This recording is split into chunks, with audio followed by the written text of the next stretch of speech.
Welcome to Smart Sex, Smart Love. We're talking about sex goes beyond the taboo, and talking about love goes beyond the honeymoon. Today, the podcast title is Becoming a Multi-Passionate Entrepreneur with Heather McPherson. My guest today is Heather McPherson, a licensed marriage and family therapist, supervisor, a licensed professional counselor supervisor, an ASECT and SHA certified sex therapist, and the CEO and founder of SHA, the Sexual Health Alliance. She's also the CEO of Respark Therapy and Associates, a multi-state group practice in Colorado and Texas that specializes in sexuality and relationship issues.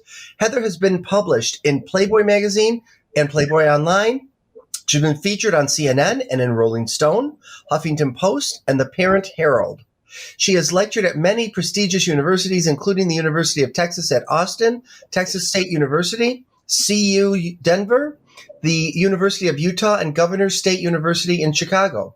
And she still finds time to host her own podcast called Practice Outside the Lines that talks about having a business in the field of sexuality. Wow. Welcome, Heather. Thanks so much for having me. It's a long intro. It's not. No. People use, but it's a lot. You're doing a lot of stuff. So this will be a great topic for people to hear. So if I could start with, how did all this start? How did you start to do all these different things?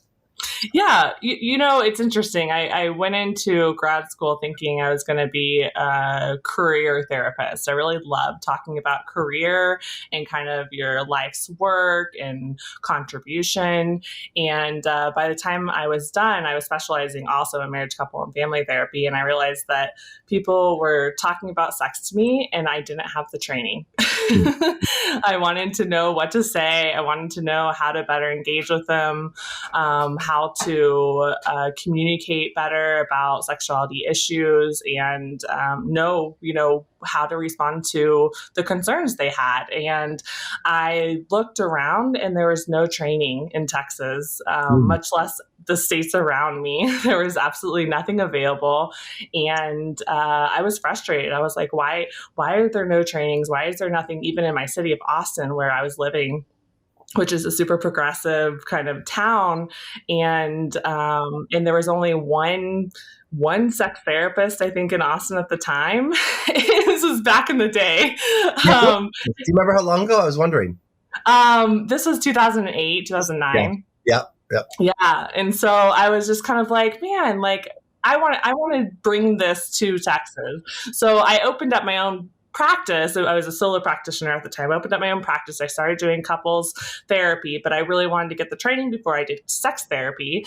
And so I decided to bring and put on local conferences. We called them Sexceptional Lectures. We launched Sexual Health Alliance. We called them Sexceptional Lectures. And we did day-long conferences, sometimes half day, sometimes day long. And then pretty quickly within 6 months moved into day and 2 day-long conferences. And it was a lot of fun. And I realized that people were so hungry for the content and so hungry for learning how to do it. And it was kind of an exploding field in a way within the mental health industry. And here we are 10 years later, and I still feel like it's growing and it's not talked about. I shared office space early on with other colleagues. And, as I was putting on these lectures and these trainings, one of the therapists would go, "Did you go to that sex lecture?" Just whispering about it. And I was like, oh my gosh, this is a therapist that sees clients. And, we all know the harm that therapists can do when they have their own biases and their own shame involved whenever they're talking about sex and relationships. And so I was just like, wow, there is such a need for this. And so we started doing more and more trainings. My practice grew into a group practice, Respark Therapy and Associates. And yeah, there's a whole evolution of that. But I think that now, coming back full circle, becoming a multi-passionate sexuality professional, and kind of helping other people with their career, helping people build their dream sexuality career. It's kind of full circle for me because I really love talking about career with people, and that's where I started. And then I just found really my love of talking about sex and how fun it was and how much people needed to hear and needed to talk and needed to, work some of those issues out. And so it's a unique kind of blend of everything that I love.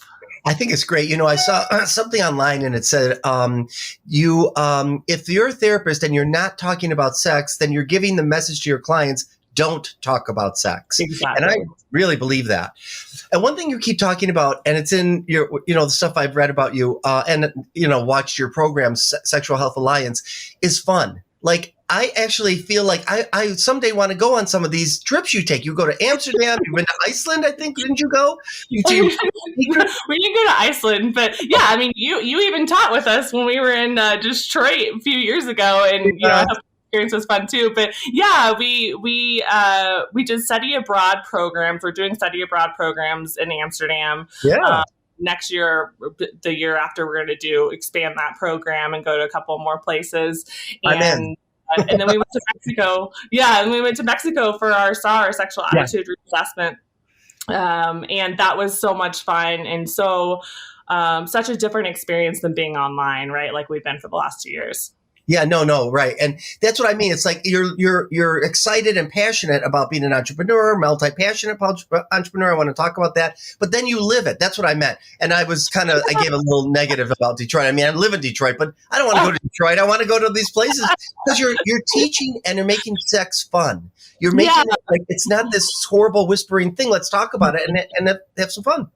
Yeah, and I found that people who are, wanting to specialize in sexuality, they want community. They want to be able to talk about with other people that are open, and not only open, but excited about it, because it's, therapy in general can be very isolating, but add to it becoming a sex therapist, and it's really isolating. And so I feel like I'm part community builder too. I just want people to get together and make friends and have fun. Right. And you do that. I think that's embedded in so maybe you could talk about being a multi-passionate entrepreneur and what does that mean to you? Yeah. So, I feel like a lot of people resonate with the multi-passionate piece. Some people gravitate toward one thing, they go in all in, and it's wonderful for them.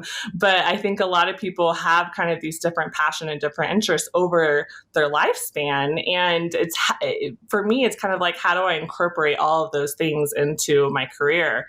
And I've been really lucky to have some of the pieces fall in place with the group practice. And now we're in Colorado and Texas, because I moved to Colorado as well a few years ago. And so with that process, kind of the expansion to changing the way we're doing practice and group practice. And then I noticed a need for sex positive help with sexual abuse, sexual harm, and trauma. And so we created another arm that's called Respark Foundation, which is a 501c3 nonprofit part of Respark. And we provide low-cost therapy to people who have experienced sexual harm, and slide to $25 an hour. And I feel like it is so important to me to give back.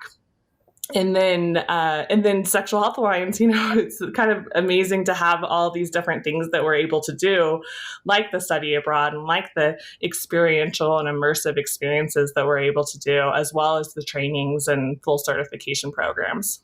Right. And you have a new program, which I'm really excited for you about, which is the what do you call it? Problematic sexual behavior?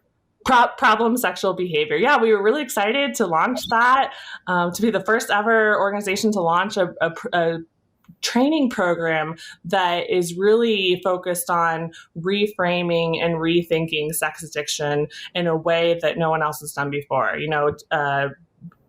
Michael Vigorito and Doug Brown Harvey wrote this book called Rethinking Sex Addiction, and we are taking that idea, but really expanding it to bring in all of the other theories and all the other approaches to treating these issues.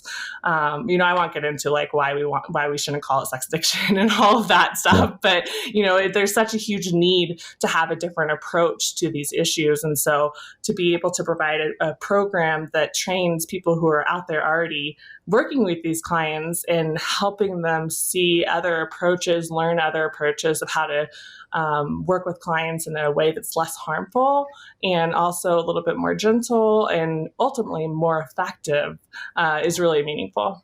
Yeah, I love that harm reduction and just really, so that's what's really important because I made my own dream career, right? I was doing abuse and trauma, sexuality, and I was a sex addiction therapist for so many years until I realized the model didn't have a sex.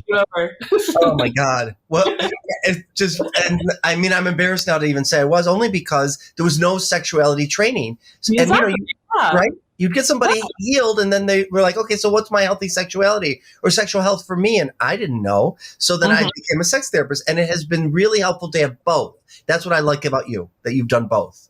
Yeah. It's, I think that becoming a well-rounded professional is really important, and having all of the different types of training depending on who you're working with is really important. I see a lot of kind of therapists and budding sex therapists that don't have any training, and they say, well, I have sex and so I'm qualified to talk about sex. Or I know open and poly peoples and I'm friends with them, so I'm qualified to work with those types of clients. And it's helpful, but it's not the same as getting really high quality evidence-based training. Now, I'm going to quote you. I love that, what you just said. I have sex, so I'm qualified to talk about sex. It's crazy, right? That's so not true. True story. I've heard that many times. Oh my gosh. I love it. Can you talk about, I was hoping you talk about, being a female entrepreneur has its own unique issues, but being a female sexual health entrepreneur, I would imagine has even more, issues. So could you talk about that? Absolutely. I think that there's a lot of people in our world that want to ask for help about sex, but they don't know how. And they end up calling in and they're saying things that are inappropriate or maybe even a little jarring. And we as professionals have to respond to that in a really gentle and helpful way, but also put up boundaries to where, this isn't appropriate for the services that we provide, but maybe you want to check out some of these different services. But there's a lot of different, calls that we'll get in the group practice. And as a female, responding to that can be a little bit more difficult. But, also just being a female sex therapist, I think in this industry, can be difficult, not only with other professionals, but maybe even other men in the field and other people in the field. They assume things, just like the general population can assume things. And so I think that, it goes back to how much of a need there is to provide education, to provide really good therapy. Yeah. And just the idea that, you wouldn't be taken seriously even, that I think I know the therapists in my office that are sex therapists, females, sometimes get that and we get our own bizarre calls, but we are able to get rid of them in ways that it's because people don't understand, or they do understand, but they don't care. They want to use it as whatever. Yeah. It's really unfortunate. And, there's people like that in every community. Every single one of them, right? And so I think that the earlier we can identify them and provide, maybe a helpful redirect or say, that's actually not what this field is about. Right. Now, also, I've heard this about you, but I don't know. I'd like you to talk about it because I noticed that you're so good at marketing in a really easy way. Like if I go to your website and I want to sign up for anything on Sexual Health Alliance, super easy, friendly. It's actually fun. I'm going to use that word again. Right. But it's also professional. And I heard you have a marketing background. Is that true? I do. Yeah. I mean, whenever we start, first of all, whenever I started in this field, whenever I started the Sexual Health Alliance, my goal was fun. So I love that that's being, experienced by people who are going to the website and the whole experience, right? All the way through like coming to an event. But yes, I do have a bachelor's in business marketing. And, although the world has changed tremendously in the last decade, oh gosh, that's actually 15 years ago. Wow. Or 15 years ago. Oh my gosh. But although the world has changed a lot, some of those basic foundational pieces that I've learned in grad school or in undergrad, getting my bachelor's in marketing has been really helpful. And I continue to learn, I continue to to take classes and take business courses, not only because I really love it, which is also very different than a lot of people. I think, a lot of therapists don't like business. And so I have this kind of unique, combination where I really love marketing and I really love learning about it. And so it's easier for me, I think, and I'm just lucky in that way. Yeah, I feel as like you. I love marketing. Because to me, it's my social worker part of me, which wants to educate people and let you know what exists, and I want people to have access to resources and not be scared to reach out and know where to go. Exactly. You want it to be easy. You want it to be friendly, user friendly, right? If we're talking about a website. And so, yeah, it's so important to the whole experience, not only when they come sit down in the chair, if you're a therapist or come to a conference, but the whole experience from beginning to end. Yeah, totally. Can you talk about, and I was on your podcast, Practice Outside the Lines. It was a few years ago, actually. Yeah, it was. So Practice Outside the Lines is a podcast that we started, that I started to focus on starting a business in the sexuality field or sexual health field. And I, again, I like talking about business. I like talking about sex. So we just married them, right?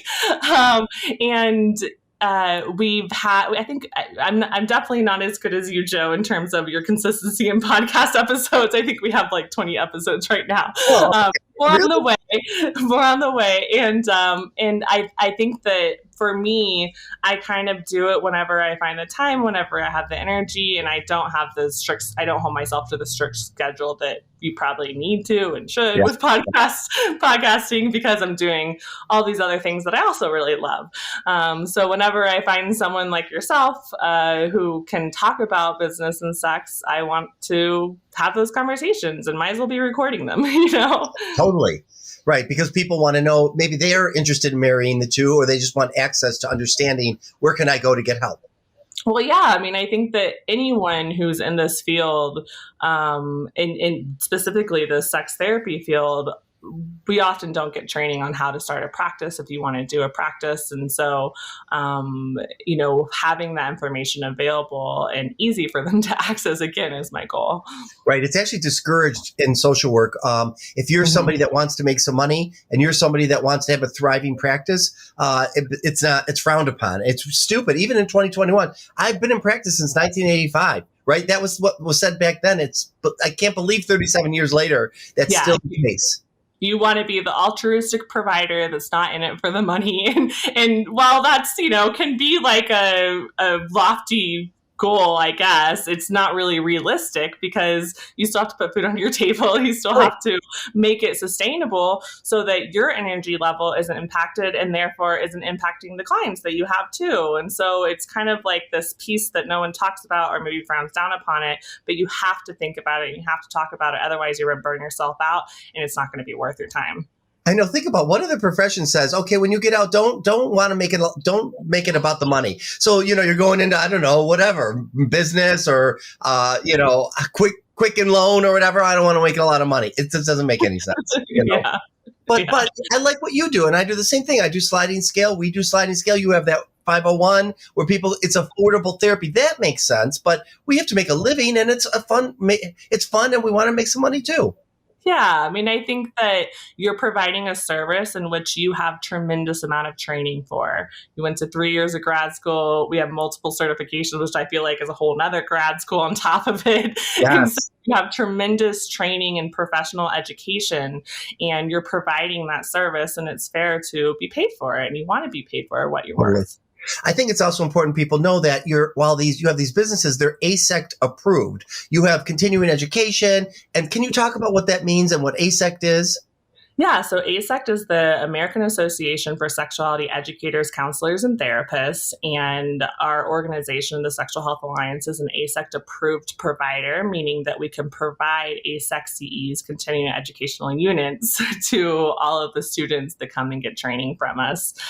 It's a mouthful. It can be really confusing, but basically it means that we can provide training, CEs, and certification programs so that you can go on after you graduate with Sexual Health Alliance, go on and become certified with ASECT. Mm-hmm. And then you also have said that Sexual Health Alliance has provocative dialogue and radical collaboration. Can you explain that? So another kind of piece of the story of why I wanted to start Sexual Health Alliance was because I went to a conference and I saw people talking about sex work and body work and the issues they were having with an ASECT of becoming certified or even providing those services in our field. And it was a powerful and rich conversation. I'm pretty sure you were in the room. Esther Perel was in the room. Charlie, I mean, everyone was in that room, and it was so meaningful. And I said, I really want to bring these conversations back home and have these conversations with our local communities. And whenever I came back home, I said, I want this organization to be inclusive of sex workers, body workers, sexual surrogates, educators, counselors, coaches, everyone who's talking about sex. I want them to be included and be able to be in the room and get the training that everyone else is getting. I love that. I do remember that. And I thought you were also going to talk and would you, about the fetish and kink arm of what you do too. I think your program, I think I notice of all of them, that's out there a little bit more, like it's more visible. Yeah. I mean, I love talking about open, poly, swinger, kink, fetish, alternative sexuality. And I think that those areas are growing within our field too. People are becoming more interested, of course, in 50 Shades, but also, different types of relationship structures are growing. It's becoming more talked about. And so I think that professionals and therapists and coaches and counselors and all of the professionals that involved need to have adequate training around it.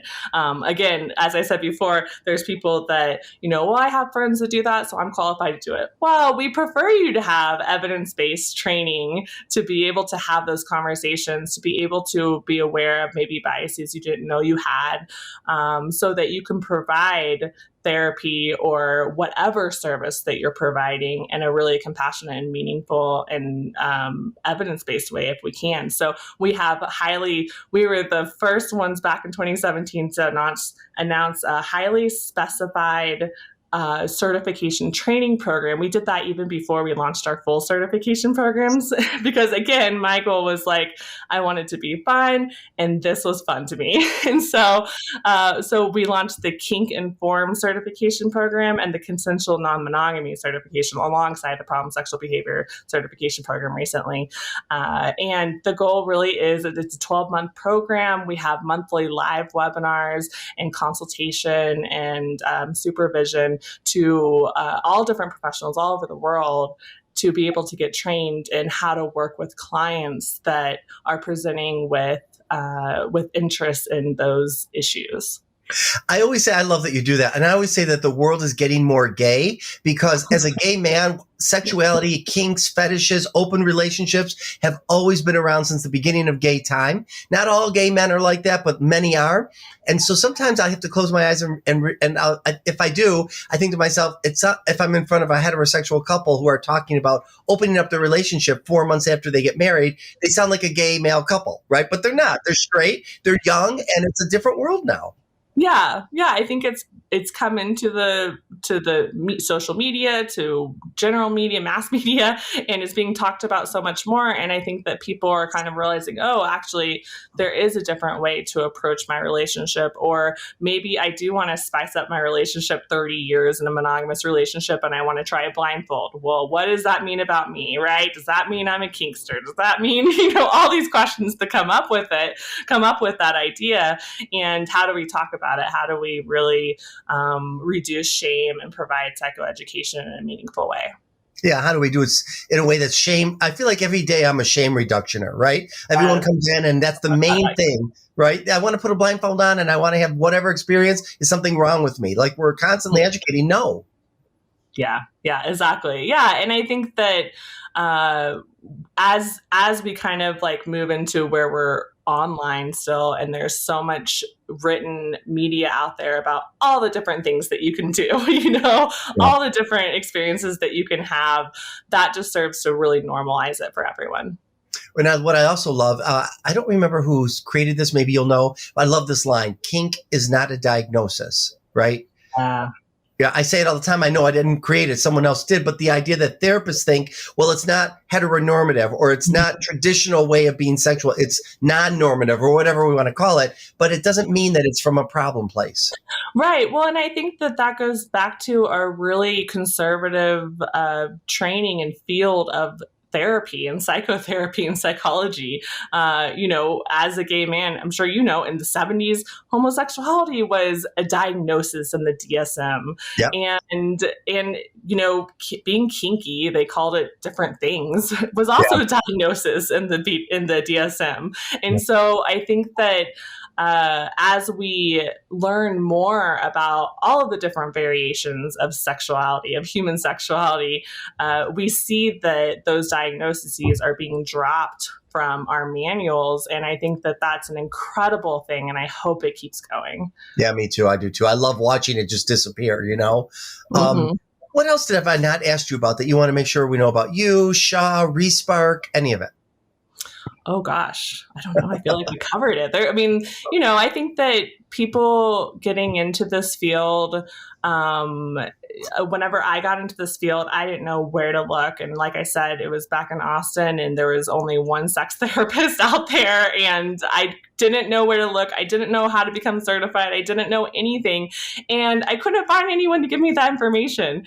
And so that's really what I wanted to do. I wanted to help other people do that in a really easy but also fun way. And I also selfishly wanted to create a community where I could go have fun. I could go study abroad. I can go to Mexico on a SAR and I can meet other people who are like-minded because that's, we know how powerful it is for our clients to find like-minded community. And it's really powerful for professionals in this field as well.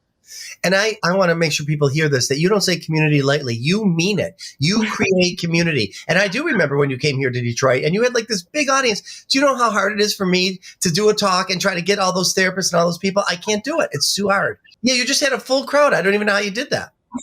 I have to say we have an incredible team of people that help us. And I also feel like word of mouth is powerful, right? Everyone who comes to something, they tell their friends because they want their friends to join in on the fun with them, right? Yeah. But our team and everyone who helps create those events and helps create this organization is so meaningful. And I couldn't do it without any of them. And so I'm just really thankful and grateful for the people that are around me. That's great. Thank you. Well, how can people find you on the internet and contact you? Yeah, so Sexual Health Alliance is sexualhealthalliance.com. That's the website. Respark and Associates, we're in Colorado and Texas. We have 18 therapists, and that's Respark, R-E-Spark, R-E-S-P-A-R-K .co. And then our 501c3 nonprofit is resparkfoundation.org, and then practiceoutsidethelines.com. Heather, it's been a pleasure having you on my show. Thank you so much for agreeing to come on here. Yeah, of course. Thank you so much for having me. It's great to catch up with you. Oh, yeah. And I just want to tell my listeners you can hear more of my podcast at smartsexsmartlove.com.